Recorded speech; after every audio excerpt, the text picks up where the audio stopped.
Monsignor Joseph പഞ്ഞിക്കാരനെ ധന്യനായി പ്രഖ്യാപിച്ചതിലുള്ള Kothamangalam രൂപതാതല ആഘോഷത്തിന് മുന്നോടിയായി ഛായാചിത്ര പ്രയാണം നടത്തി. പ്രധാന പരിപാടികളായ കൃതജ്ഞതാബലിയും സമ്മേളനവും 31-ന് നടത്തും. കോതമംഗലത്ത് ധർമ്മഗിരി സന്യാസ സമൂഹത്തിന്റെയും ധർമ്മഗിരി ആശുപത്രിയുടെയും സ്ഥാപകനായ മോൺസിഞ്ഞോർ ജോസഫ് പഞ്ഞിക്കാരനെ കഴിഞ്ഞ മാസം മാർപ്പാപ്പ ധന്യനായി പ്രഖ്യാപിച്ചിരുന്നു. വിശുദ്ധൻ എന്ന പദവിയിലേക്കുള്ള 4 ഘട്ടങ്ങളിൽ രണ്ടാമത്തേതാണിത്.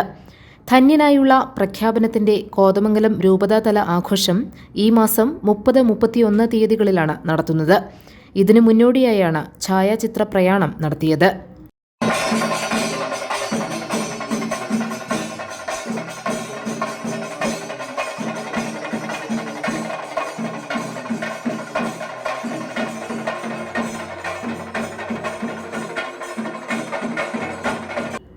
രൂപതയിലെ എല്ലാ ഇടവകകളിലും ഛായാചിത്ര പ്രയാണത്തിന് സ്വീകരണമുണ്ടായിരുന്നു.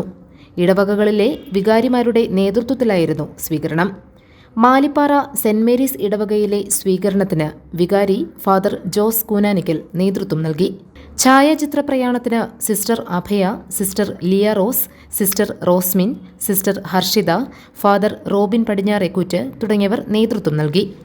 30-ാം തീയതി തിരുപ്രദക്ഷിണവും 31-ന് കോതമംഗലം സെന്റ് ജോർജ് കത്തീഡ്രലിൽ കൃതജ്ഞതാ ബലിയും പൊതുസമ്മേളനവും നടത്തും.